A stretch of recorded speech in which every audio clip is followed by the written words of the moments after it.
Góða kvöldið og velkomin í ljósleiðaradeildina. Það úrslita tími akkurat núna og við byrjum úrslitin hér. Ég Tommi og með mér Óli eins og svo oft áður. Eiginlega bara gennum allt tímabili. Við erum ekki búin að missa Mammen, nei, við erum búin að taka, ég með þess að auka útsendingar. Fæ ekki nóg af þessu. Já, ég meina, þú veist, eins og þú sagðir þegar þú labbarinn inn, já þeir á krakka, ég skildi þá. Já, en playoffs. Playoffs, baby. Mér langar að gefa huge shoutout á bæði Rísi og okkar allra besta mann Embrek með nýja lúkki okkar. Þú veist bara, hann er búin að vinna í þessu alveg ógeðslega mikið, þetta lítur vel út, ný logo og núna stendur Counter-Strike 2. Já, nei, mér finnst lúkkið mjög töff. Ég ennþá að venjast nýja logoinu, en það líka, þú veist, af því gamla logoið var svona barnið mitt, sko. Já. Þetta svona smá eins og einhverju hefur bara farið í lítaaðgerð á barnið mitt og þú veist, svo þarf ég bara að sætta mig við, skilurðu, þú veist, það var kannski andlit sem að bara móðir gat elskað, en ég var móðurinn í því samhengi. Já. En þú veist, þetta miklu nútímalegra og flottara svona, þú veist. Minnir á Neista logoið. Já, það gerir það. Óneitanlega. Og svona rautt líka, sko. Allan í þessu lúki. Af hverju ekki íslenski fáninn að þinni? Íslenski fáninn, í fánalitunum, landvættirnir, bara kottum þetta allt að þinn. Já, þú veist, rauður, hvítur og blár. Er það ekki bara landsliðsstemmarinn þegar það kemur? Já, gæti verið. Ég meina, ef þetta væri rautt og þetta væri hvítt og blátt eða eitthvað svona. Já. Það væri alveg hægt að gera eitthvað skemmtilegt með það, sko. Hygglust. En þú veist, í það minnsta, it looks good. It looks fabulous. Fabulous. Ok. Svona recap fyrir þá sem að koma nýra skjánum og horfa bara á úrslitakeppnina. Bakkus fari umspil við gott ef ekki hjólið á enska. Ég var að leita þessu áðan. Hata að ég munið ekki. En Bakkus eiga möguleika að fara niður og annar leið upp. Neisti fallið. Þeir eru farnir í fyrstdeildina og upp koma í A. Síðan eru við í 6 liða úrslitum og fólk sem að horfa á til dæmis Chengdu akkurat núna, I am Chengdu, þekkja þessi 6 liða úrslit. Það eru 2 lið sem fá bæ inn í bracketin og síðan keppt hverjir mætast í undanúrslitum og síðan loksins í úrslitum. Já, okay. Skemmtilegt. Já, nú búin að útskýra bracketin fyrir ykkur öllum. Í kvöld hins vegar, þá fáum við helviti skemmtilega leik. Það Vega á móti Hyper. Já.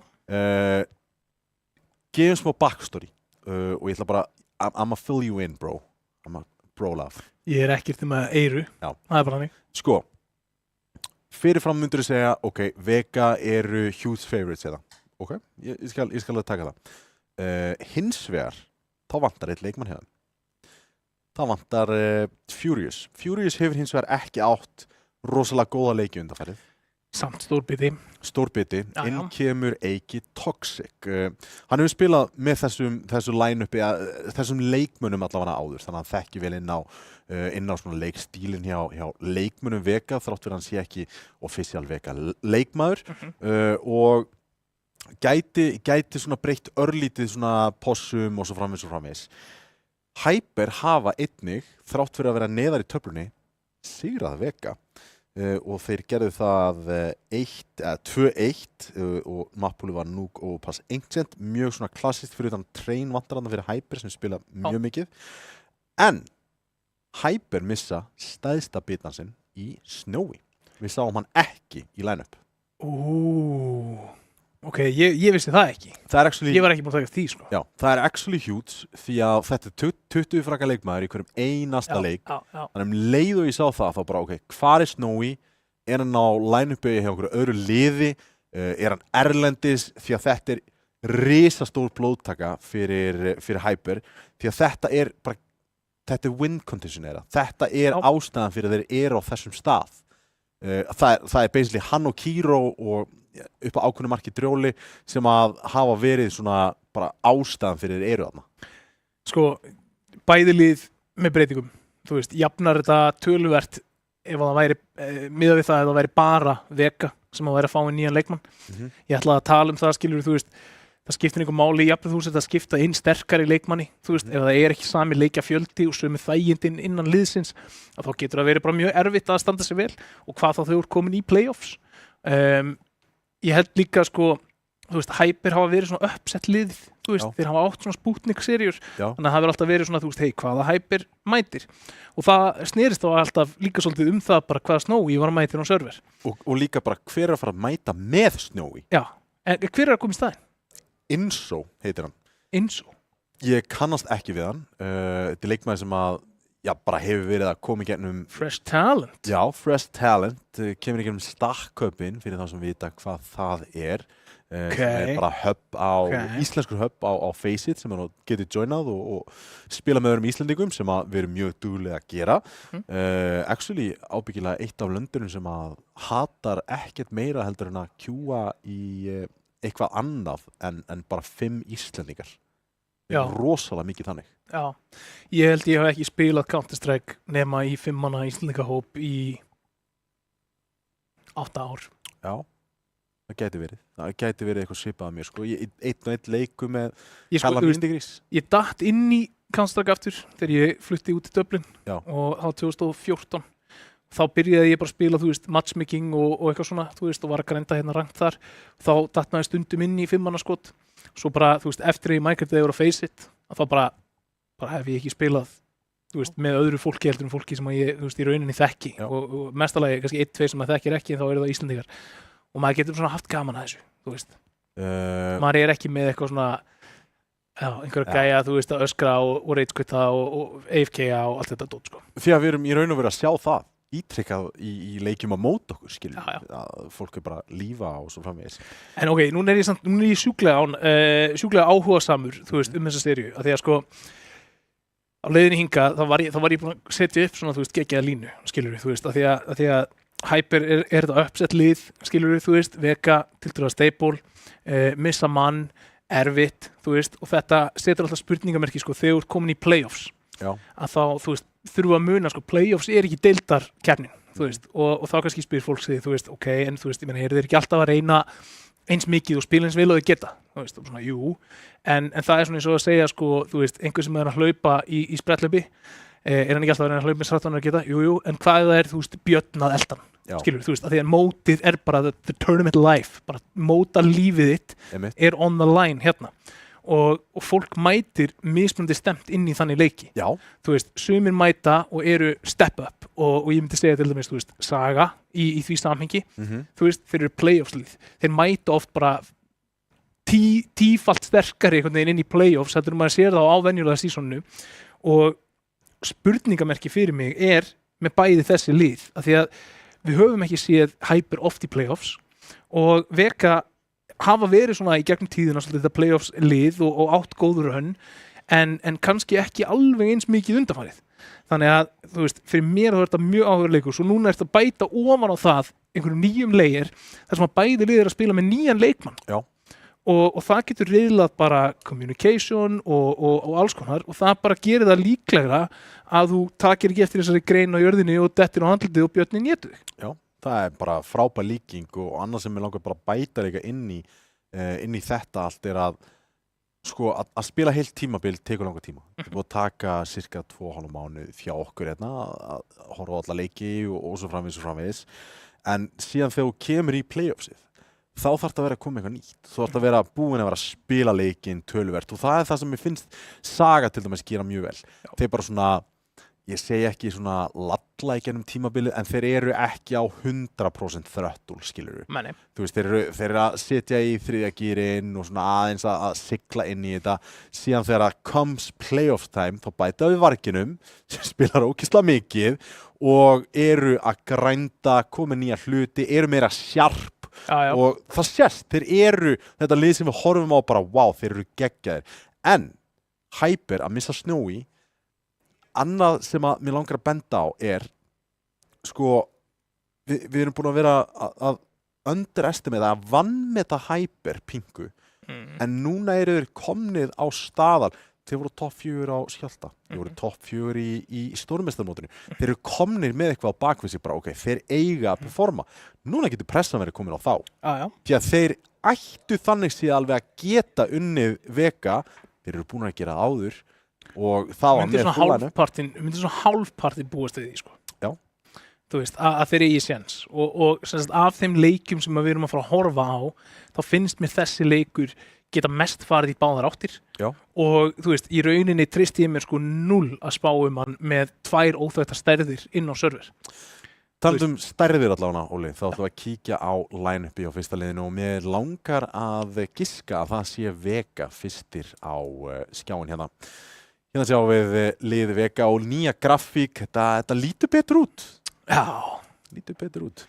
Virus, Brian, Kitty Disco og Deathcake sem eru í line-upinu og síðan bætist við Eiki Toxic eða bara Toxic eða Shoxic.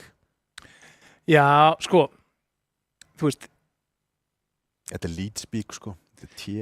Já, en þú veist, ok, þú horfir á þetta line-up og hugsaður leikina sem við erum búin að sjá frá Vega. Já. Þú veist, það allir þarna sem að voru að gera, þú veist, the heavy lifting. Þetta kannski ekki eins mikið blóðtaka og maður heldur fyrst, þú veist, að því að bara Furious hann bara það þekktur spilari, skilur þú veist, þú veist hvað þú hefur í honum og hann getur stíðu upp og allt það, en þú veist, hver segir að Toxic get ekki gert það líka, þú veist, og bara ógeðslega lélegur í seríunni sem horfum á. Hann var virkilega lélegur í seríunum á móti KBJ.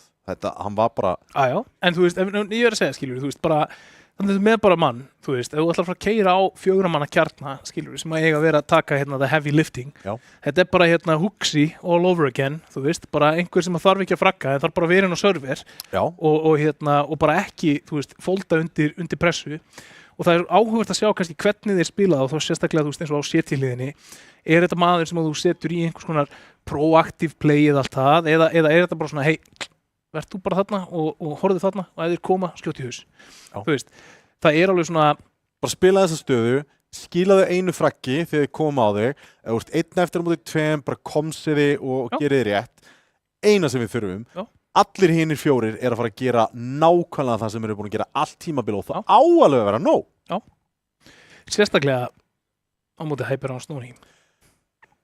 Skulum kíkja á line-up Hyper þá bara á þeim orðum út af því að Hyper og síðan eru þið með brauðið ég fíla það, breadhead Dr. Kiro, Ninja Dog, Drjóli, Sukk og Inso þarna lengst til hægri. Það eru 2 doktorar þarna og ef þú splittar Dr. Jóli upp þá eru þeir 3 síðan Sukk og Inso. En þetta gífurleg blóðtaka að missa Snowy. Ok, hann late game spilarinn ykkar, hann vappin ykkar. Hvernig ætlið að svara vírus á vappanum? Hver ætlar að grípa í priki út af því að ég ekki að sjá kannski að Inso sé vappi. Ég vona innilega að þið sé að splitta svona, fá one-to-one allavega leikmann sem getur gripið í vappan og allavega challenge út af því að þið favorið rosalega mikið overpass, þið favorið rosalega mikið train. Þetta vappamöpp. Þú þarft að geta lokað angulum. Það bara þannig. Já, ég meina, ok, train minna en það var, skilurðu, með þessum línum. Ég meina, ATHT talaði um það á Skjálta, skilurðu, að hann fílaði ekki breytingarnar af því að þetta væri orðið miklu minna vappa-mapp, skilurðu. Það komið fleiri, þröngar línur og þrengri fætar sem þú getur forsað og átt að bara betri séns með riffilinn. Þannig að, en overpass alveg klárlega, ef það það sem þeir vilja sjá í mappúlinu.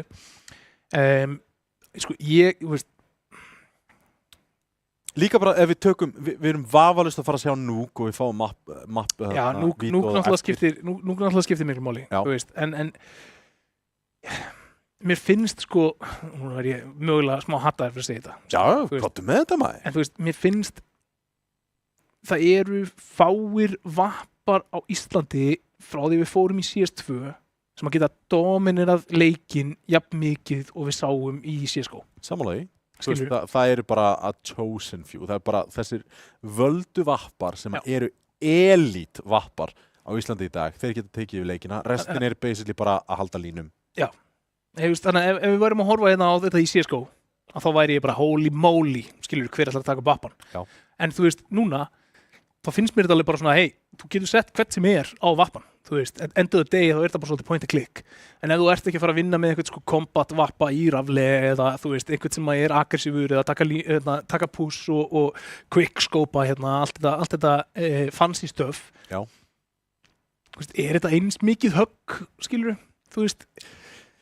Hvað erum við búin að sjá mörg svona, Monesi style flicks, eitthvað connecta bara á tímabilinu, ég man eftir kannski 1-2. Mér finnst þess að við séum búin að sjá 1 carry vappa í öllu seasoninu og það rafli. Já. Eini, en á þeim orðum þá langum að fá vítóið og fyrirfram spáði ég, ok, ef að Vega banna train, þá eru þið komnir með þá bara upp við grindverkið og geta farið að hamra. Vega eins og að byrja að banna Inferno, vilja ekki fara Inferno. Hyper hafa ekki pikkað Inferno hingað til, hafa spilað Train, Overpass, Nuke og Ancient, ekkert annað. Inferno samt alveg, þetta erfitt mapp til þess að taka á móti, skilurðu, æfðu liði eða liði sem kann að spila það saman ef þú ert með nýjan leikmann. Já. Þannig að og líka ekkert svakalega vappamapp ef þeir að hugsa einhvers konar vappa advantage. Ég sá bara Train vera pikkað, spilað einu sinni samt sem áður af Vega og það var á móti Þór, vissulega var það sigur, en hérna verður Train alveg 100% pikkað af Hyper. Pikka overpass. Þarna erum við stíla nákvæmlega inn á vappadiffið. Þannig vírus getur gripið í vappan og við vitum að vírus, hann getur verið mjög kompetent á vappan. Hann að fara að stjórna angulum, hann rosalega self-sufficient eða kallar sín eigin skot hvert hann vill fara og svo framvegis. Og Train. Já, og Train. Þetta map pool í sjálfum sér myndi ég segja akkurat núna favorar Vega af hverju út af því að þeir að fara að byrja CT í Overpass. Já. Fer kannski líka svolítið eftir því bara hversu mikið momentum þeir geta tekið út úr Nuke. Ef þeir mæta til leiks og aftur erfitt oft að segja hvaða Hyper liðir að fara að mæta til leiks ef þetta eru playoffs Hyper sem hafa ekki látið sér vanta í 4 liða úrslitum upp á síkastið að þá verður það þrautinni þyngri sérstaklega þegar þú ert ekki með kannski hvort sem það sé effektív spilarinn og server eða ekki, þú veist, það er ákveðið móralst akkeri og þægindi í því að vera með Furious inn á server. Þannig að ég, sko, þú veist, ég bara, Tommy, ég er bara sjúklega spenntur. Það er bara það sem það er. Ég er bara fáránlega spenntur, ég veit ekki hvað er að fara að gerast hérna. Ég var búinn að reyna að spá eitthvað í spilin og skoða eitthvað dót, sko, þú veist, bara búinn að undirbúa mig meira fyrir þessa seríu heldur en margt annað, en ég gerði það fyrir nokkur dögum, þá var þess að fréttir ekki komnar og núna bara hef ég ekki hugmynd hvað er að fara að sjá hérna svona. Hvernig heldur þetta fari? Ég held að þetta verði 3 mappa sería og ég ætla að segja að við sjáum smá uppsett hér og þetta verði 2 tæpir. Ábyrgðin er komin miklu meira á Dr. Kiro og Drjóla núna með fjarveru hérna Snowy. Ef að Drjóli á mapp þá geti séð að þeir geti stólið nú. Hann hefur gert það áður á móti betra liði heldur en Vega og það gæti verið þannig. En ef var á hefði er ekki í boði 2-0 Vega. 2-0 Vega. Ég held að eins og komi inn snargeðugur og hérna bara stakk höppið þetta upp og komi öllum í opna skjöldi. Gæti verið. Þú veist, eitt sem við verðum samt að minnast á er að Hyper spila ekki þennan venjulega face it CS. Þeir eru með mjög sérstakann stíl og þarna kemur það rosalega mikið á bara restina 4 leikmönnum að pingu stýra því hvað þeir vilja fara frá Inso. Já. Skiptir rosalega máli. Bara báðum hliðum. Sama með Toxic. Já, algjörlega. En já. Við erum að fara að komast að því, Tommy. Það er það sem er að fara að gerast. Hver er að fara í undanúrslitin og mæta annarkvort KPJ eða Dusty? Ekki að vita, en það er úti og niður hérna fyrst sinn. Kiro smókar þetta út, hann fær beint strollun á sig. Nei, eins og það bara einum. Hvað ætlar að gera út frá þessu? Treyta þetta vel. 3 á móti 3 og þetta verður að favora Terrana akkurat núna. Alltaf Ninja Dog lár hérna líka 7 HP á honum og þeir ætla að labba aftur upp. Fíla það, en sérðu staðsetninguna hjá Hyper, þeir eru ekki búnir að overcommitta niður Ninja Dog, vel staðsettur til þess að taka á móti þessu, nýtir flassið hér og þá vita þeir af þessu, er einhver leikmaður til staðar, já, Inso, þarf að hitta skotunum sínum, þetta er tækifæri til að sanna sig. Alltaf látt HP á Ninja Dog til að challenge eitthvað hérna, annað en eitthvað headshot angle. Gerir það snildalega, heldur lífi, kaupir en verður að lifa þá til að Sukk kemur í bakið. Nærðan fyrsta, Komsið ætti að koma út, Glokkan í close range, gerir vel en Sukk með 2, með 3 þarna! Krækir í fyrsta rándi og það er Batti Sukk, gamli refurinn sem að krækir í fyrsta rándi fyrir Hyper. Og gefur okkur puttakoss í kamerun. Ég fíla það. Þeir náttúrulega sáu þessa mottu og bara mistu brækurnar. Sukk, það var ekkert Sukk á honum í þessu rándi þvílík tímasetning á þessu pussi líka og ég verði að setja smá last á Vega hana. Mér fannst of lítið verið að spá í því að þeir væru að koma þarna í bakið. Honestly, það þarf bara 1 leikmann til að horfa á Heavenið. Það er vel hægt að senda hina 2 að halda ykkur með öðrum engulum en þeir voru alveg bara er hann að koma gula? Ég meina, þú veist, náttúrulega kannski vita ekki af því hver það er sem að var lár. Þú veist, einhver headshot eða einhver, skilur þú veist, ég meina, það er bara þannig að hérna Ninja Dog í Heaven, hann var headshotaður. Já.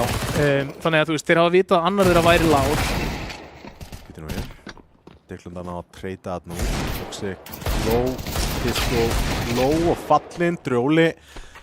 Ninja Dog, hann er með að hlaða. Já, hefði getað verið aðeins betra þarna hjá Vega en þau þurftu bara að hitta skotunum.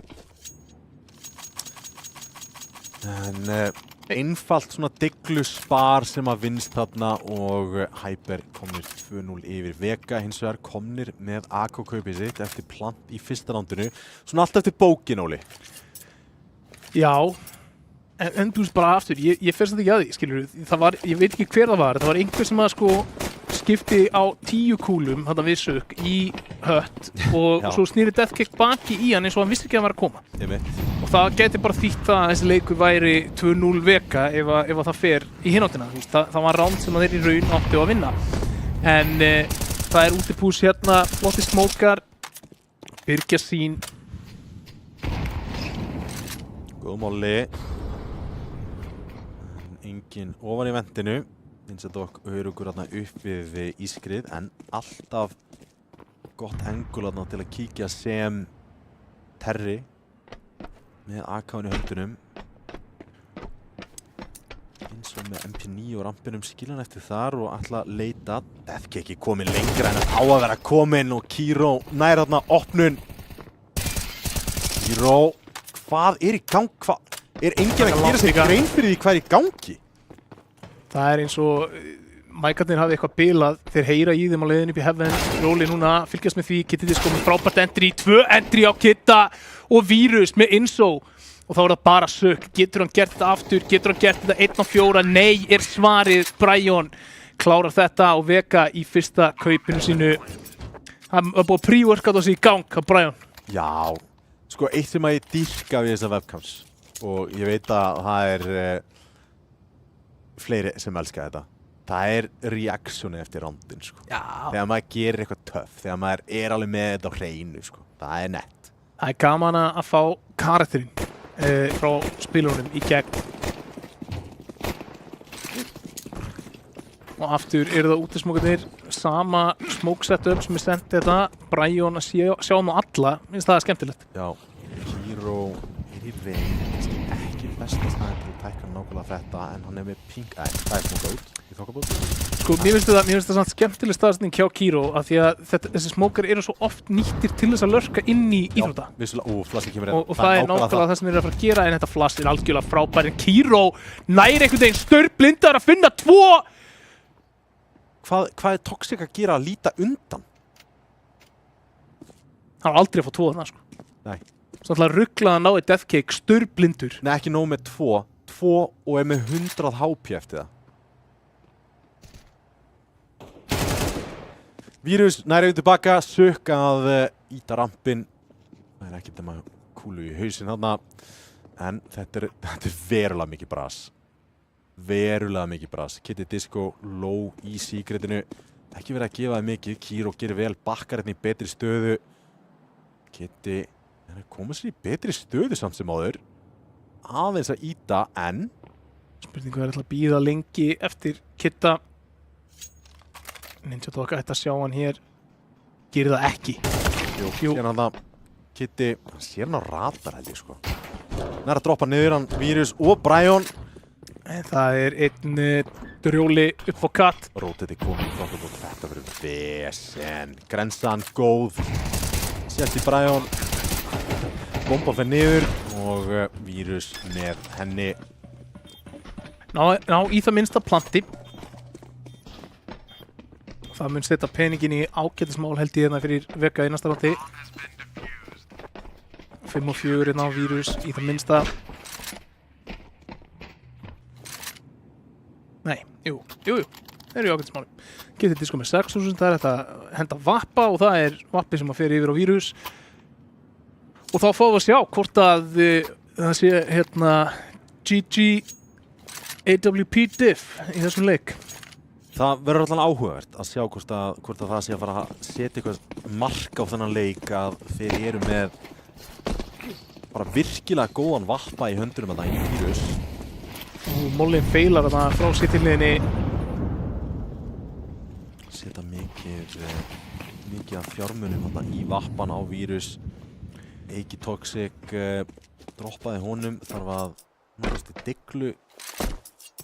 Vandræðilegt, það sá þetta allir bræðan, en á sama tíma þá vil ég samt segja Hyper með eyða rosalega mikið af stöffinu sinni. Hérna æða þeir inn main, það er nokkur til varnar en frábær intro þarna á Virus með vappan úti, finnur sök og það er þá 3-4 á Inso, nýliðan. Toxic með diglu skotið upp í Heaven í rótiði sem að hefði geta valdið miklum usla. Hann nær því hauskoti og í rauninni drepur þetta ránd alveg sem að var opnað glæsilega af Kitta. Hopp og sí. Finnur alltaf svona huggunarfrakið þannig. Já. En Virus með 2 í þessu rándi. og stálheppinn að sleppa með skrekkinn þarna. Eiginlega. 3-2 Vega að koma örlítið tilbaka hérna í einu rándi en þetta ránd er, við köllum þetta swing round. Þetta er eitt af rándurinn sem að mun leggja svona rosa mikið á efnahæginn hjá sikuru liðinu. Sérstaklega City-setinu sem er að eyða öllum sínum fjármunum í þetta kaup. Þetta gæti verið spar og lítið kaup í þar næsta rándi, þannig að þetta er 3 ránda ránd. Já, þurfa að vera sparsamari með stöffið sitt ef þeir ætla að gera þetta þægilega hér. Heldur við voru í síðasta rándi, það fór alveg sko, það fóru grenur, mollar, smókar, allt bara til þess að stoppa útibúsið. Já. Og lítið af upplýsingum á bakveða. Fíla þetta. Pússa þetta inn í gula, finna infóið í lobbyinu. Það er enginn að halda þessu. 3 leikmenn að íta rampi núna sem er alveg galtómur. Þeir gætu átt flankirna ef þeir eru nóg ef þeir hasta sér, sem maður segir. Verið alltaf línu. Tekur. Snembært og þarna. Ótrúlega það sög lifið þetta af þarna. Vilja bara komast niður. Þurfum ekkert að íta í hellið. Grensan. Sög er mjög lár eins og er fallinn. Deathkick er í mjög góðri stöðu. Hann getur neitað hellingu hlutina. Hann getur tekið kontrólið. Þetta er vappi. Deathkick fellur. Kiro með það fragg. Þetta er alltaf fallum sjálft sig. Midrand Collins er komið og þeir ætla að bakka úr þessari stöðu. Komið sér annar staðar upp. Vita að vendið er eina optionið sem er hratt fyrir Hyper. Þeir eru bara að hasta sér þá upp og halda því. Þetta kemur og gott fraggarn á sök. Bjóst kannski alveg við þessu rótiti svona hratt. Í kjölfarið þá þurfa þeir að koma yfir Secret. Toxic með 2 flösum Molly og Kid Disco geta neita því. Kid Disco sér á báða. Nýtir stöffi vel og Kiro, hann er læstur úti. 2 flöss á Toxic. Mista flýgur, veit núna af leikmönnunum á fjöldinu. Reynir að taka, þetta var gott flass. Staurblindur Kiro. Bara verið að eyða tímanum, opnar ískur, síðan fær eitthvað fríkt hér, en ekki neitt nema gefa þeim 3. rándið hérna fyrir Vega og staurblankir Hyper-leikmenn á City-spóni. Já, ekki frábær staða sem Hyper finnast í hérna, en vel gert hjá Vega. Klóra þetta tilbaka eftir svona smá glundróða miðbygg roundsins. Og gott midrand call hins vegar að baka upp. Virkilega gott. Og þarna sáum við sko, ég meina Hyper gerði þetta mjög vel í hvort það hafi verið fyrsta rándi eða öðru rándi. Þá fjalluðu þeir ekki fyrir rótitinu upp. Það voru þeir ekki búin að overrótið það niður. En í þetta skipti þá var búið að selja þetta bara það mikið. Ég heldur að við vita að Deathkick niður í Secret og sáu 3 á rampinum. Þannig að það var bara svona nokkuð gefið að fólk væri niðri. En þetta ránd hefði verið náttúrulega allt annað ef þeir hefðu getað verið með 1 leikmann uppi til þess að taka á móti þessu. Þannig að spurning hvort við sjáum einhverja breytingar á þessari taktík hjá Hyper. Fyrst að Vega er búin að gera þetta tvisvar í fyrstu 6 lótunum að fara niður og beila síðan upp. Grenur úti, Vírus sleppur með skrekkinn, tekur bara 1 HP. Já, aðeins meira í þetta skipti. Hausaður þarna og kemst hann fyrir hotnið, gerir það. Sök með 100% nær einum og bakka sér niður og það verður að minnast að það var Vírus á 21 HP. Þannig að Drjóli gæti ná að gera eitthvað eða með þessari uspu. Smúkurinn kemur niður og plant inn í því. Deathkick, hann er einu með sér, en það fleiri, já, gerir það! Hjálpin komin og setupið hefði heldur betur geta borgað sig, en það var góð skot hjá Deathkick. Góð skot hjá Deathkick og líka bara sniðugur að overextenda ekki. Þú veist, hann fer ekki of langt fyrir hotnið þannig að hann kemur sér í var aftur, en var alveg verið að hlæja að geta Disco hotna fyrir að hafa verið súsaður. Skemmtilegasta soundið, bara hljóðið bara í leiknum. Já, og ég sjá það, Kid Disco er ekki brosandi, þannig að hann hlýtur að vera til umræðu þarna. Já. En ég er mikill aðdáðandi af þessu, einmitt, bara súsin, þetta er ódýr fjárfesting til þess að valda efnahagslegum skaða. Og ef þú getur svona sérstaklega með þessu playi þar sem þeir senda 4 út þá svo líklegt að þeir hlaupi rappin. Brian staðsett sig virkilega vel þarna, alls ekki að láta sjá sig og þeir lappi gegnum smókin og finna Dr. Kiro. Já, það núna nær einum að það nær 2, bakkar kjölfæri niður Secretið, hans verk búið. Drjóli þarf að taka við og skaða, gerir það, nær Deathcake. Þá eru 2 á móti 3, 2 upp á gólfi og Vírus með vatn ekki búin að vera að hitta skotinu og já. Drjóli! Það var bara nákvæmlega eins og fyrir daginn, Vírus að hitta ekki hennu vegg, gerir lítinn skaða og Vega komnir aftur á byrjunarreit, allt jaft 4-4. Mér langar sko smá að kalla bara Dr. Jóli, það komið nóvember og svona, þú veist, við erum að færast nær þeim tíma sko. Já, getum alveg gert það. Dr. Jóli, já. Það líka, það svona aðeins sjónvarpsvænna sko. Já, bara... Strákandi mínu getur verið að horfa sko. Þannig að ég að fara að koma heim og eftir og þeir að fara að öskra með Drjóli. Gæti hugsast. En Dr. Kiro á vappanum úti, leitar að einhverju, finnur ekkert þarna í kredit. Kúlur regnindi gegn smókin. Leitar upp á Silo. Byron búinn að vera rosalega duglegur í að staðsetja sig vel þegar kemur að þessu. En vel lesið þarna hjá Dr. Kiro. Alveg White finna einhver frögg og Dr. Kiro nær að bakka þenni viðbygginguna en þeir eru komnir út úr staðsningu hérna. Búinn að missa 1 leikmann frá sér, Innsótt var að svara en fellur í kjölfar á því. Deathcake með svarið. 3 á móti 4, komin í Heaven, Dr. Jóli kemur vel þarna inn. Þetta er svo sannur herramaður minni. Vírus búinn að finna Kiro. Þá það Dr. Jóli og Ninja Dog, læknarnir, 2 hér til varnar. Brian tekur eina kúlu í hausinn en lifir. Það þarf einhvers konar skurð aðgerð til að sigra þetta ránd og klötsa. Þeir eru búin að hægja, þeir eru að býða til Deathcake í Heaven og hann bara, hún býst ekki við því.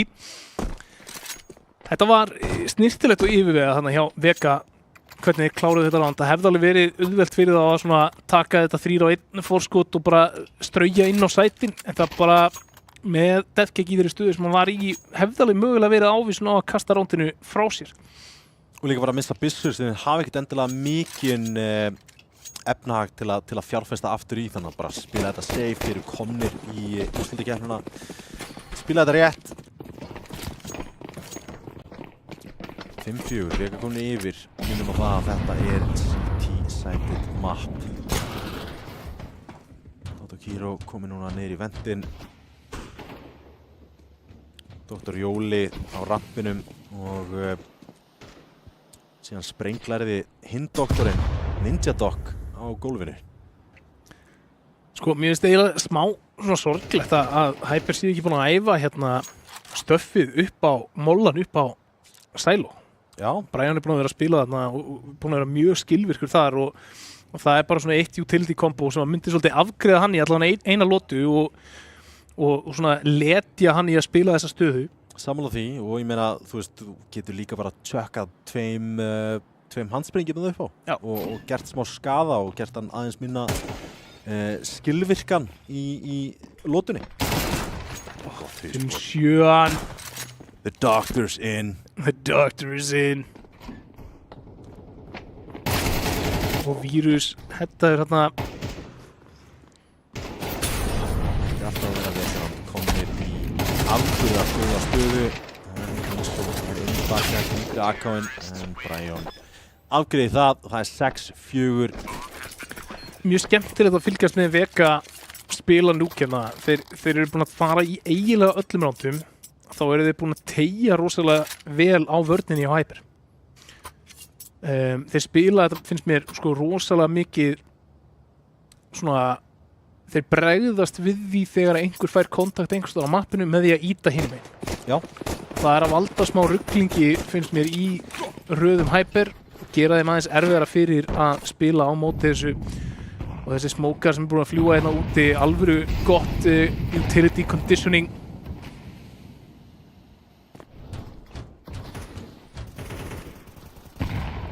Springir smókin, sér ekkert athugavert þar, en yfir svaraðir á tveim hér en Deathcake með 2 tilbaka, 2 á móti 3 hins vegar og það Dr. Jóli sem enn og aftur heldur á sínu liði. 8 á honum, hann í bílstjórasætinu í þeirri rútu í það minnsta. 5-6 og tækifæri hér fyrir Hyper til þess að skilja jafnir í hálfleik sem að ég held að sko, þú veist, í mappickinu hjá Vega farandi inn í hálfleikin myndir ekki taka því sko, ef þeir eru búið þessu niðurstaða fyrirfram. Ter 6-6. Já, þú veist, 7-6. Þú ert í mappickinu hjá Vega, ef þú spilar þetta með hvað við erum búin að horfa á hérna, ef þú spilar þetta 100 sinnum, þú veist, hversu oft, þú veist, eftir að fara ná betra resulti heldur en 6-6. Ef þú ert Hyper. Ekkert endilega oft. Og sérstaklega ekki þegar það vantar snúi hjá þér. Já. Og líka þegar entryinn hjá Vega að ganga mjög vel upp. Vel gert að þið á Deathcake. En það Dr. Jóli sem heldur áfram að vera atkvæða mikill á hliðinni hjá Hyper. Þetta nákvæmlega staðan þar sem maður sá hann springa út innan fyrir 2 tímabilum með Ravik í Nuke, í Heaven. Það vera ótrúlega erfiður. En midroundið komið núna, kollið komið að fara secretið, Vírus hins vegar í skóarferð, þannig séð að búa til pláss annars þar á mappinu, á rampinum, sé hvort að finna einhverja opnun, en þá nægur tími á klukkunni, en þetta er það sem ég kalla Vega special upp á þessu. Bara hæja massíft á í midroundinu og sjá hvort þú getur komið einhvers konar crossfire og laumast einhvers staðar. Hérna ættu þeir að saman, þetta bara farin. Já! Þvílíkt skot þarna hjá Dr. Jóla. Brian hittir ekki sínum skotum og liðin skilja 6-6. Að fara upp þennan stiga ekki góð skemmtun. Nei. Bara top 3 leiðilustu hluti sem getur gert síðan.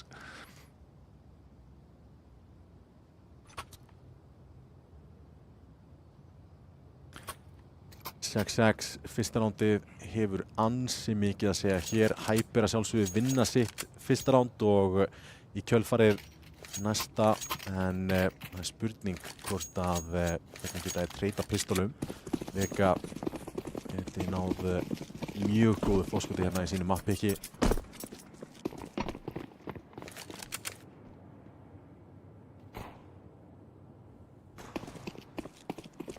Deathcake væntanlega að fara að taka á móti leikmönnum rampinum. Brian mjög aggressífur hérna í Kenny. Já, reynir að koma þeim svona í opna skjöldu, en þessi long range fightar ekki að ganga vel hérna. P250 bara á pari við Uspuna þarna. 2 fellur á móti Engri. Dr. Kiro bara 50, hún að missa 50, en Deathcake og Kitty jafna hann í liðum og Kitty bætur betur. Þetta var glæsilegt skot hjá Kitta Disco. The Boogeyman is in. Og það ekki eins og vondikallinn heldur, hann kann að búkja. King of Boogie. Nei, það hann að gaurundar. Kitty búinn að vera virkilega góður í svona leik hingað til fyrir Vega og kemur þarna þegar liðið þarf á honum að halda fellið 3. Hann og Toxic spila þarna vel hjá opnavendi og bara halda Heaven. Og Hyper að reyna að taka svolítið svona Vega special, skiptum fókus á milli sæta, en Vega bara sjá við því og þá áhugavert ekkert plant heldur, þannig að áhugavert að sjá hvernig Hyper spila sig í gegnum þetta. Diglur og, ein digla, ein P250 og glokkur á restina, Dr. Kiro og diglunni. Sem að finna ykkur hauskot hérna úti. Brian háspritt frá því að lenda í andliti í eina kúlu, en annars fín vörn til að tækla nákvæmlega þetta. Komast ekki upp í Heaven, verið að valda það. Og það Brian sem gerir það. Droppa og Famasinn nær 25 kúlur, ekki nóg fyrir þriðja. En samt sem áður ætti ekki að vera í gífulegri hættu hérna Vega Sukk samt talenda Nýjan ekki on point þarna en það að sigla þessu heim Það hauskotum Kitty heldur áfram að bæta í pokan 16 frögg á honum og hann núna orðinn efstur á server einungis Dr. Jóli sem kemst honum næst með 15 var algjörlega geggjaður í fyrri hálfleik. Já, höfuð og herðar yfir liðsfélaga sína, það bara svolítið þannig 8-6, fyrsta kaupið eins og AK var á línuna og M4-ar fyrir utan Deathkick sem það lobby control og Nitafok nær 2, þetta risastórt en Kitty sko bakkar þetta aftur inn í gula, þeir ætla að reyna að komast í baki við gegnum Silo en ég held að það er of seint, Kitty nær samt sem áður einum, það að reloada byssuna Autosökkurinn bara frábær alltaf, hún bara alltaf frábær Ó nei Var það bomba? Nei, það var smók Nei, það var smókur Komur þarna við Hún ekki frábær þarna Hún ekki frábær Eini staður sem hún ekki frábær Getur gert skaða samt sem áður og Dr. Jóli ætlar að finna einhverja leið til að koma í jólagjöf beint í andlitið á Brian með smá long range fight og gerir, já kannski ekki nákvæmlega það en tryggir rándið og geggjar þessu leik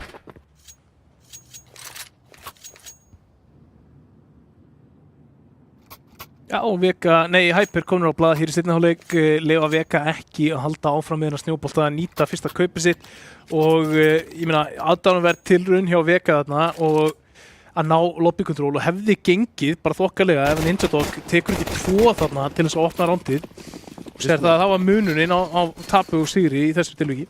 Algjörlega hrifin hann upp á ákveðnu marki að taka þessi hröðu fyrsta kaup með MP9 svona eitthvað smá aggro en í þessu tilviki ég veit það ekki, þú ert með 4 M4 getur spila defaultið þitt svo Deathkick nær Sukk niðri sem að var svona þeirra haukur í horni Vírus komin í rótetið, vita vappan drjólinn nær að sjálfsögðu Deathkick hann algjör dósa opnari Brian að overextenda þarna úti og þetta gal opna rándið Já, Brian aðeins of fljótur á sér þarna voru með engar upplýsingar úti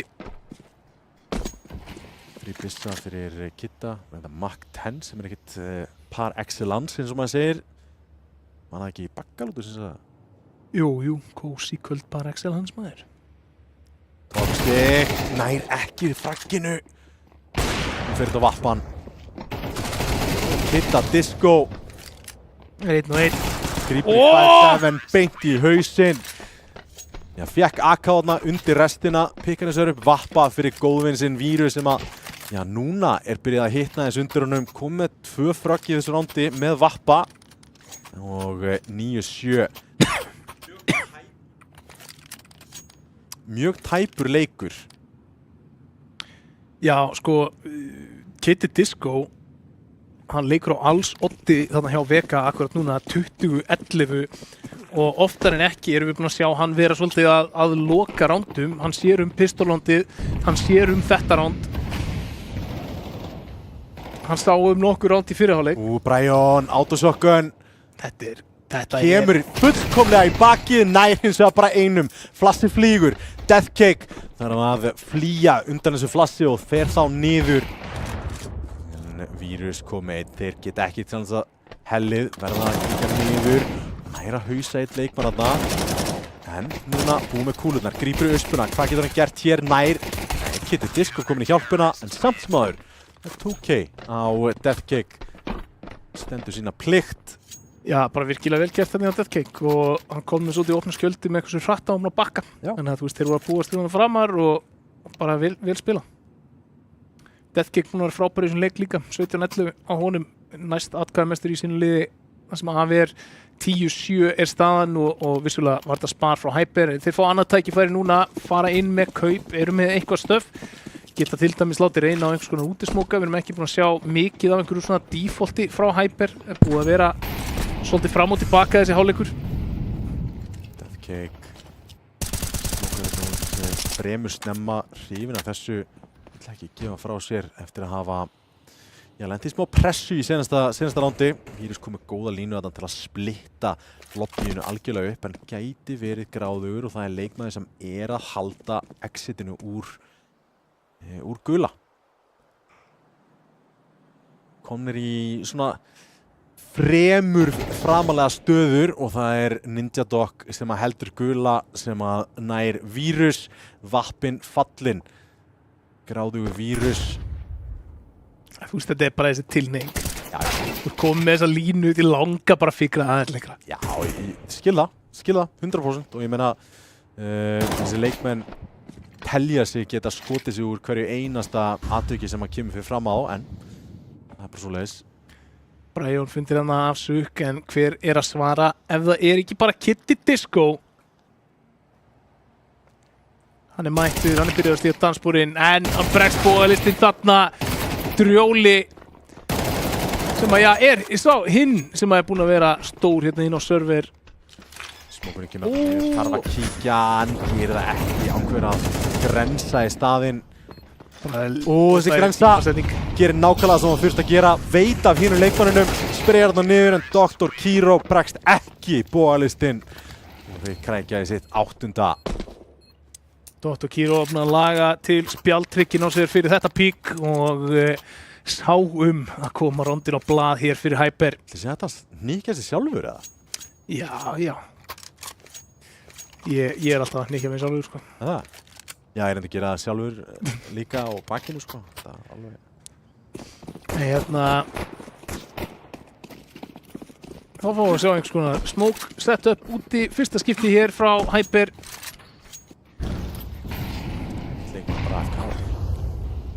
Önnur line-up en sömu smókar.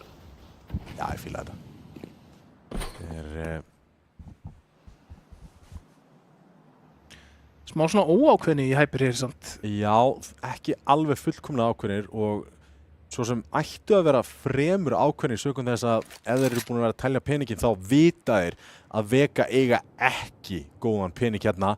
Þetta gæti fleytt þeim í jafntefli enn á ný.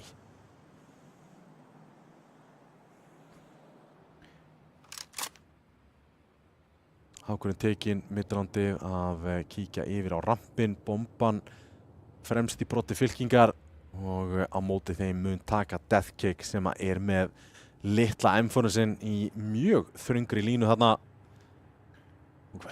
Gæti hreinlega mist leikmenn fram í sér. Já, það er doktorinn sem sneiðir þarna af hauskúpunni og opnar þetta. Þeir eru komin niður, Declan komin í double og Kitty Disco með M4 komin í single.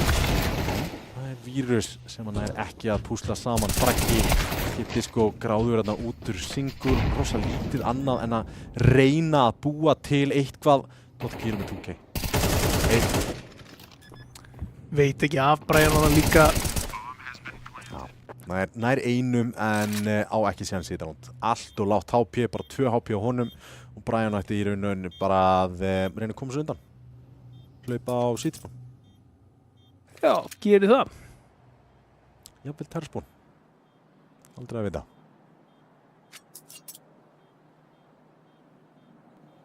Sko, þetta var ránd upp á 2. Núna eiga Vega 1 AK og engan pening. Gætu mögulega fjárfest í P250, mögulega Deglu. Þú ert til dæmis vírus sem var Degla í senasta rándi. Þannig að fór svo alveg niður. Fá $2,000 fyrir þetta. En eru í miklum vandræðum hér. Kitty Disco fyrir á 5-7. Það er vinnutíminn hans. 5-7. 5-7. Hann er að vinna yfirvinnu fyrir liðið sitt akkurat núna. Alvöru. Það er annarkvort mjög lélegu vinnutími. Það sem þú ert mjög skilvirkur í 2 klukkustundir eða bara hræðilegt. Ég meina með hvað hann þurfa að gera mikið í þessum leik að þá myndi það ekkert koma mér óvart. Nei, nákvæmlega. Það alveg satt. Við erum bara að droppa þessum AK og Kitta. Nei, ég segi svo. Uspur á línuna hjá Vega. Þeir ætla ekki að reyna að fjárfesta inn í þessu rándi 1 né neitt. Jú, ok. Kaupa aftur 5-7, 1 á Toxic. Eiga nóg fyrir kaupi í næsta rándi. Kaupi lítur ekki vel út. En Hyper eru komin með það núna upp við vegg. Og eina sem þið þurfa að gera að kasta þessu smoke vegg, taka sniðug mid-round call enn og aftur og frökkin munu koma og þá sérstaklega á doktorana í liðinu. Já, Brian var til varnar með AK en hann lifir ekki lengi eina vopnið hér. Fallið úr höndunum á Vega, snemma Vírus reynir að finna eitthvað, finnur haus á Inso en ekki mikið meira en það. Þá það Kitty Disco til varnar, við höfum séð undir og kraftaverk gerast með 5-7 áður en hann tekur ákvörðunina á að halda main frekar heldur en að fara niður, hann var á leiðinni niður, hann hefði mögulega getað fengið á í stróluna í andlitið á sér hér. Já, og síðan það sem einkennandi fyrir Hyper, þeir eru ekkert að drífa sig. Þeir eru á móti, Kid Disco sem búin að taka smá takana og Eiga Toxic sem er bara ekki með mikið á sér. Kiro nær samt sem áður. Kitta sem kemur í baki á honum. Ótrúlega skot hjá honum. Samt sem áður, taka sinn tíma í allar aðgerðir. Engi séns á teknir, ætla að lifa með 5 byssur inn í næsta ránd. Og hvar er Toxic? Hann er ná í AK-un. Já, ég meina að við verðum að segja bara upp úr þessu og þá það ágætið sigur fyrir Vega að fara út úr þessu lúti með bara eitthvað. Já. Það nákvæmlega þannig. Seta AK-un sinn í svona playmaking role með einu flassi úti. Í rauninni bara snúa sig við og einfalt hauskot á Brian þegar hann reynir að ná að búa eitthvað til fyrir sitt lið en það allt jafnt aftur í Núk. Vega í stökustu vandræði með Hyper hér. Sigla sem að einkennir þetta Hyper-lið.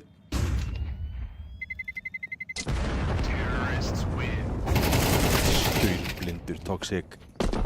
Það ekkert verið að gantast hér. Það fær enginn að spara byssur á Terspon. Og nei, mjög áhugavert að horfa til þess að Toxic og Inso eru svona með svipaða skorlínu hér. 7-14 á Inso og 7-12 á Toxic og staðan er 10-10. Þannig að sjáum við áhrifin á því að líka bara vera nýr inn í einhverjum roster. Já. Vissulega.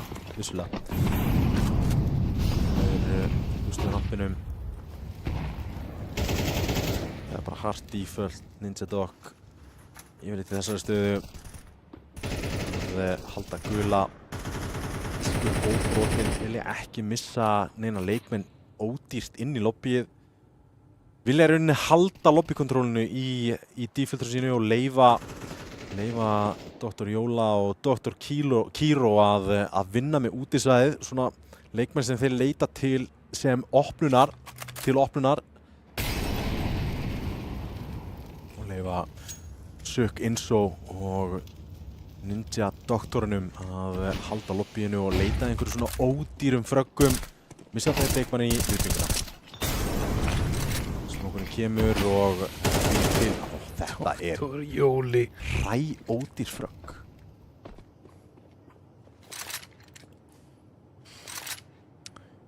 Já, Dr. Jóli er bara með Vega í ristilspeglun akkurat núna. Toxic. Vesen. Mikið vesen. Nær einum, en ekki með heyru. Kitty Disco gerir einstaklega vel. Túki á honum og hausar þriðja. Dr. Kiro eins og með bombun á bakinu. Droppar þetta niður, opnar single vita af honum. En Deathcake er að bíða eftir honum. Vill ekki taka langan fight, heldur bíða eftir Vírus. Hérna kemur flassið. Flassið feilar. Og svinga hérna út. Þurfa bara að fæta saman og gera það. Hauskotið kemur og... Það var 7 í líf á Vírus. Hann var svo nálægt því að ná að þrátt fyrir að þið staðið sko innan við metir frá okkur öðrum að þá var hann næstu að koma þessu í 2 one-on-ones en það gengur ekki í Vega, þeir komast í 11-10 hér 2 lotur frá því að sigra mappiki sitt hér í fyrsta mappinu, í fyrsta leiknum í úrslita viðureiknum hér í ljósleiðaradeildinni. Þökkum að sjálfsögðu okkar frábæru styrktaraðilum hér, ljósleiðarinn Elko, Legion frá Lenovo og Arena, þar sem að galdrarnir gerast, hvetjum fólk að koma hérna niður á Arena og styðja við gott starf og gera sér glaðan dag. En Ninja Dog hér veitar að einhverju á rampinum, finnur ekki neitt, Brian loksins fær hann gott flast til þess að reyna að gera eitthvað úti en þeir bara sjá við honum. Doktorinn með vapaskoti slekkur í Brian sem hefur ekki átt góðan CT á leik. Virus missir á leikmannum sem hoppar hann upp á fremstu kassana og þeir komast óhulltir niður í Secret með bombu. 1 leikmaður eftir í lobbyinu, Ninja Dog. Restinn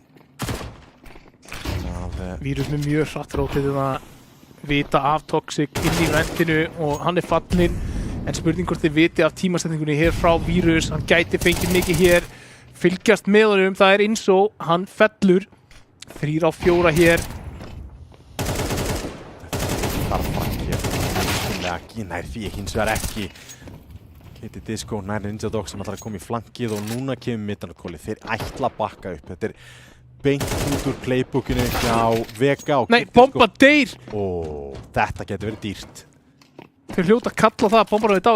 Núna verður þau bara að fara aftur niður. Tímasetningin er búin. Tímasetningin er algjörlega komin út. Þú ert búin að láta að vita að þú ætlar upp. Þetta er svo vel gert hjá Kitta. Kitty er alveg með þá í rassvar sem núna veit að bomba þarf að droppa. Dropp með þess að báðir. Nær fyrsta, nær öðrum. Snirtilega gert hjá Kitta Disco og þeir skulda honum klárlega fyrir round nummer 12. Ja, bara leið og bomban fer niður að þá verður að kalla hei, hættum við. Tímasetningin er bara farin, þú veist, og fyrir í þokkabót Kitty hann hefði komist upp á góðri tímasetningu, hefði ekki komist á hana kassa. Aldrei. Gleymdu því. Og þú veist, og ef þú ætlar að halda þessu til streitu þá þarfstu bara að búast við því að þú sér það taka sæt með mann inn á. Bara tvímælalaust, það er ekki opsjónu neina öðru. Kitty bara alveg sjálfur búinn að vinna mögulega hérna mappickið á Vega. Ég meina 29-15 á Kitta. Við erum bara búinir með 22 round, Tommy. Já, það verður að segja ein 30 bomba í MR12 er náttúrulega bara gífurlegt. Stórvirki. Hann er búinn að vera risastór hérna, hann er búinn að taka upp allan slaka sem að geta verið skilin eftir af hálfu Furious. Vírus geigar á skotinu þarna og þeir komast niður 3 byssur í höndunum en hver er til varnar, það er Kitty Disco. Nei, fyrsta 30 bomba. Það er Baba Yaga. John Wick, hann er fallinn. Lokar double og fær Brian til sín. 2 á móti 3. Þurfa bara að skipulega sig hér og gera þetta rétt. Dr. Kiro með 1 og 1 á móti 3. Akkurat núna maður í bak hins vegar.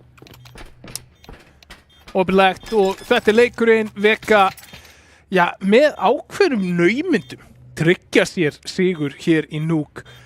Svona fyrirfram.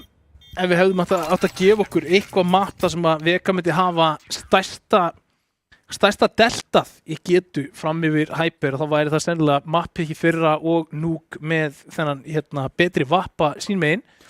En Hyper sín og gura þrátt fyrir nýjan leikmann þá eru þeir komnir til að spila, Tommy. Já, mér langar samt að minnast á það að það er rosalega slæmt að Kitty Disco sé kom með 30 frögg í sko venjulegum leiktíma og þeir eru að sigra þennan leik 13-10 bara tæft. Þeir eru í rauninni bara á þessum swingrándum sem að Kitty er að vinna og fyrir utan það þá er í rauninni ekki mikið til að tala um. Þú veist, Brian í CT-sætinu úti var bara liability, Kiro hinum einn vissulega líka, Dr. Jóli endur skýrður. Hann stóð sig mjög vel hérna inni á kattinu en þetta eru svona 2 leikmyndir sem við erum að tala um. Það er svona gatasikti og svona slappur svona slappleiki við báðum liðum. Mér fannst það finnast sko mest sétímiðin hjá báðum liðum.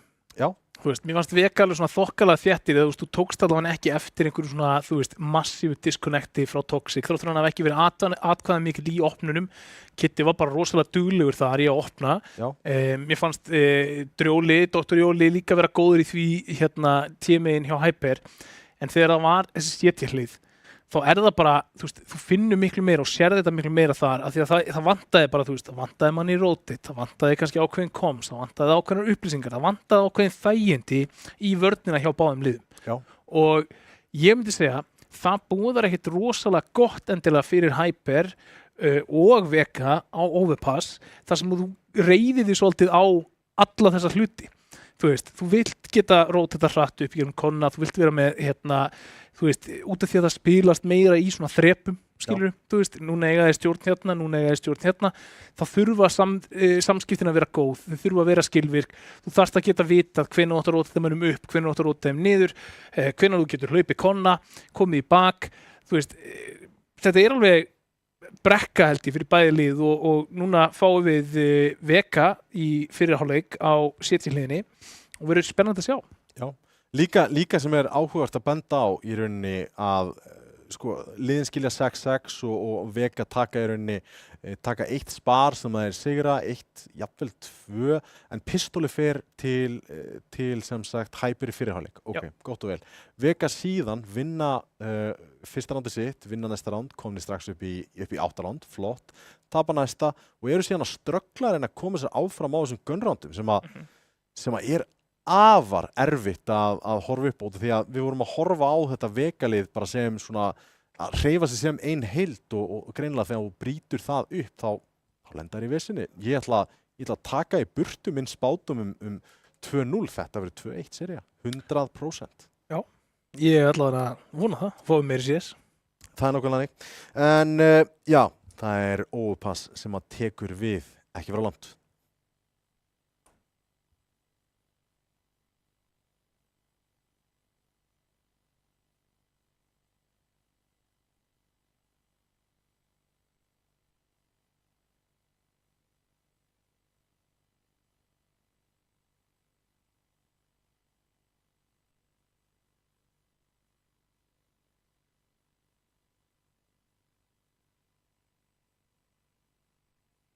Já, hann kerið 24.000. Það getur alveg góð standi, sko. Ættir að gera. Strákar, koma að núna. Nei, bílnúmer, já, það BLT27. Já. Fokk maður! Ég sagði flott mann. Já. Klokk 2 á mánudag. Klokk á, takk það. Já, bæ. Come on!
Krulluðu på yfirvaraskegið okkar, það Overpass að fara í gang eftir örskama stund, en fyrst nokkrar auglýsingar. Nei, við vorum þar. MVP, við glemdum því. Við glemdum því. Ég þarf að fá kameruna, sko. Kitty Disco. Kitty Disco. Já, nei, ég meina að þú veist, er eitthvað annað. Ég meina, það bara þannig.